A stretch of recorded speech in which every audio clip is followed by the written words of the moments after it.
हाँ भाई, the different countries on along are alving the importance of other countries have been the reduced. different countries के अंदर हमेशा importance को reduce किया गया है.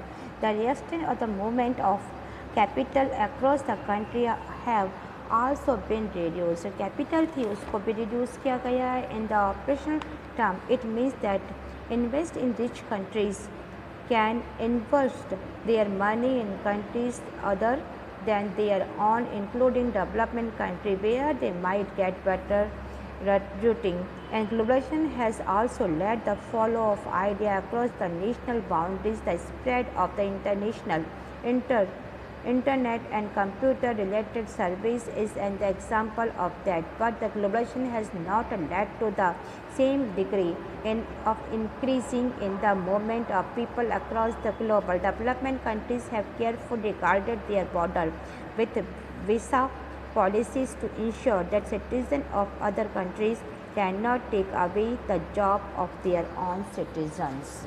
Now, कि जिस तरह हमने देखा कि अलग अलग कंट्री में इजाफा हुआ है कि अलग अलग कंट्री अपने यहाँ होने वाले इन्वेस्ट को रेस्ट्रिक्शन लगाते थे, अब ये रेस्ट्रिक्शंस कम हो गए. ठीक इस तरह दुनिया भर में कैपिटल की आवाजाही में कहीं पर भी रेस्ट्रिक्शंस नहीं हैं. हम कहीं पर भी जाकर के इसका मीनिंग ये हुआ कि जो रिच कंट्रीज़ हैं वो भी आकर के अपने कैपिटल किसी और जगह पर भी निवेश कर सकते हैं, लगा सकते हैं, खासकर जो डेवलपिंग कंट्रीज़ है जहाँ पे ज़्यादा उनको प्रॉफिट होगा.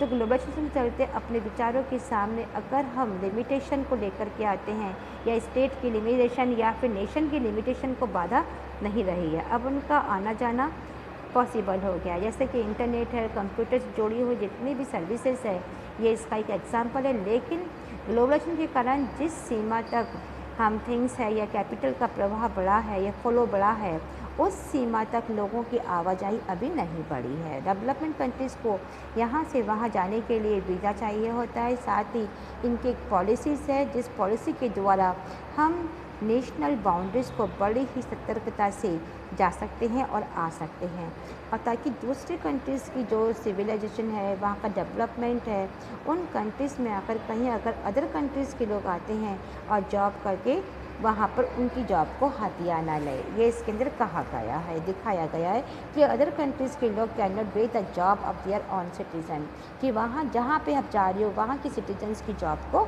ना ले ले. नो थिंक, इसके लिए कोई विचार नहीं. In things about the conclusion of the globalization is necessary to keep in mind that the same set of the politics policies do not lead to the same result everywhere. While the globalization has led to similar economy policies adopted to by the government in different parts of the world, this has generated vastly different outcome in the different part of the world. It is again crucial to pay attention in the specific context rather than the make the simple generation in this the construction.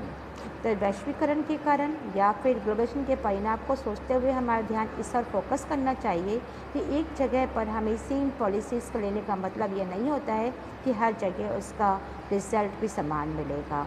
Globalisation के कारण दुनिया में अलग अलग हिस्सों में अलग अलग गवर्नमेंट जो होती है उनके अलग अलग इकोनॉमी पॉलिसीज़ होती है. इसी कारण जो वर्ल्ड है वो डिफरेंट पार्ट्स के अंदर उसका अलग रिजल्ट भी अलग अलग ही दिखाया गया है.